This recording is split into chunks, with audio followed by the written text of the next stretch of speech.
حضرت موسیٰ علیہ السلام کا زمانہ مبارکہ ہے.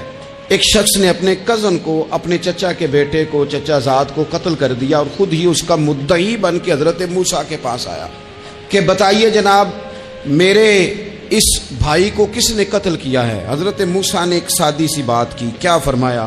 وَإِذْ قَالَ مُوسَىٰ لِقَوْمِهِ إِنَّ اللَّهَ يَأْمُرُكُمْ أَن تَذْبَحُوا بَقَرَةً.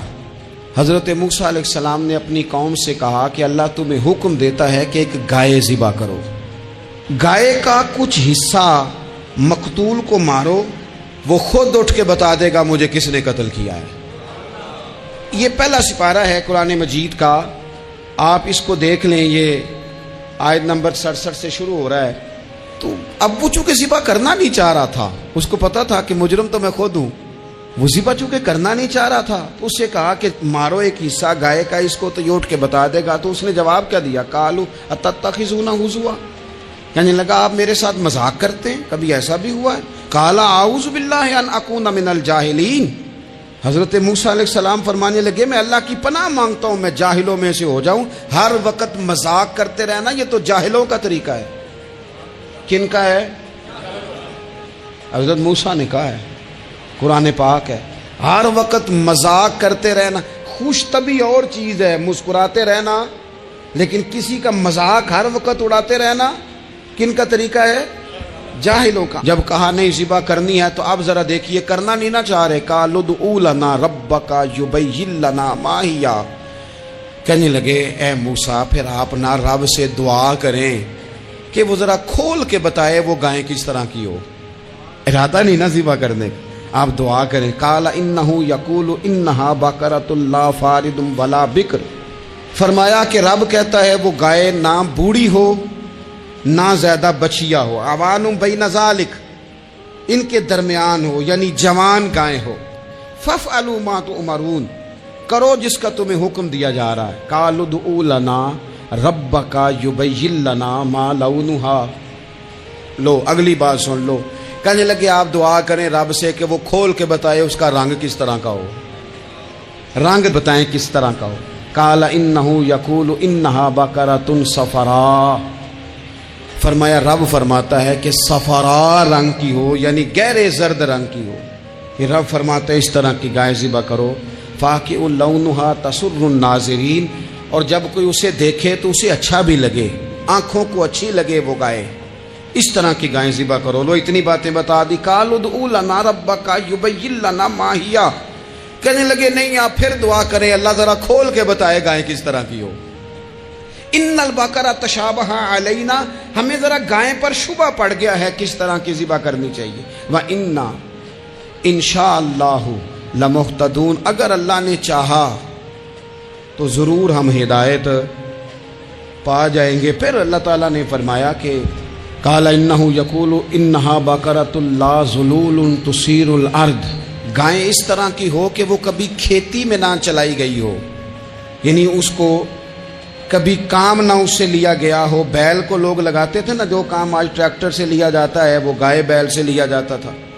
تو وہ کھیتی باڑی کے کام نہ اس کو لگایا گیا ہو. ولا تسقی الحرث، اور نہ اس سے پانی نکالا گیا ہو، نہ کھیت چلانے ہل چلانے میں لگائی گئی ہو. اور وہ جو کنواں ہوتا تھا جس کے گرد گائیں گھومتی تھی، تو کہا وہ بھی کام اس نے نہ کیا ہو گائے نے. مسلمۃ لا شیۃ فیہا، وہ ہر عیب سے پاک ہونی چاہیے. قالوا الآن جئت بالحق، اب کہنے لگے اب آپ صحیح بات لے کے آئے، اب سوال ختم ہو گئے نا. کہنے لگے اب آپ بات فذبحوہا، انہوں نے ذبح کر دی. وما کادوا یفعلون، پر ایسا کرتے نظر آتے، لگتا نہیں تھا کریں گے ذبح پر ذبح. اچھا یہ گائیں پھر ملی کیسے؟ امام خازن کہتے ہیں کہ ایک نیک آدمی تھا، تو اس کا آخری وقت آ گیا تو اس کے پاس جو کل جمع پونجی تھی وہ ایک بچیا تھی، گائیں کی بچی، بچیا ویڑی، اس کے پاس وہ ایک بچیا تھی صرف. تو اس نے اس طرح کیا کہ اس کی گردن پر ایک مہر لگائی، اللہ کے نام پر بطور امانت اس نے اس کو جنگل میں چھوڑا. کہا یا اللہ میرا بیٹا ایک ہی ہے، وہ بھی چھوٹا ہے، اس کی حفاظت کرنا اور میرے بیٹے کو پہنچا دینا. بچہ بالغ ہو گیا. اس کی ماں نے کہا بیٹا جو امانتیں رب کے پاس رکھوائی جائیں نا ان میں خیانتیں نہیں ہوا کرتی، جا کے جنگل میں آواز دے تیری گائے واپس آ جائے گی. اس نے جا کے جنگل میں آواز دی کہ وہ جو میرے باپ نے امانت رکھوائی تھی وہ کدھر ہے؟ وہ نشان لگی ہوئی گائیں دوڑتی ہوئی اس کے پاس آئی۔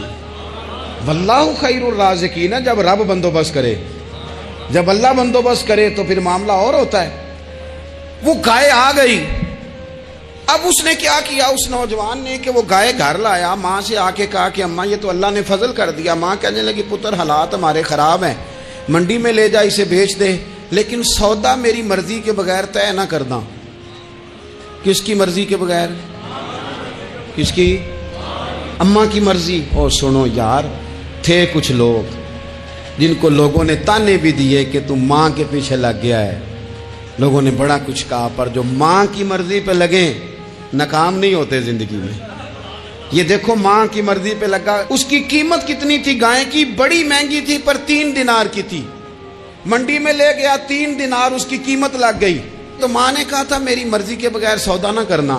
اب بچے تو نہیں نہ مانتے، اماں کو کیا پتا باہر بزنس کیا ہے، لین دین کیا ہے، پر ماں نے کہا تھا میری مرضی۔ بندہ دے رہا ہے اسے 3 دینار، اس نے کہا جی میں نے طے تب کرنا ہے، ڈن تب کرنا ہے، پہلے اماں سے پوچھنا ہے۔ گھر جا کے اماں سے پوچھا، اماں کہنے لگی دے دے۔ واپس آیا تو اس نے کہا کہ میں 6 دینار دیتا ہوں پر میری شرط ہے، ماں سے نہیں پوچھنا۔ اس نے کہا تو 12 بھی دے، ڈن تب بھی ہونا ہے جب اماں نے کہنا ہے۔ وہ جب اس طرح کی اس نے گفتگو کی، واپس اپنی والدہ کے پاس گئے، کہنے لگے اماں سمجھ نہیں آتی، 3 دینار کی گائیں بندہ 12 میں خریدنے کو تیار ہے، شرط لگاتا ہے کہ اماں سے نہیں پوچھنا۔ تو والدہ کہنے لگی پتر پہلے اس سے جا کے پوچھ کیا وہ ہے کون؟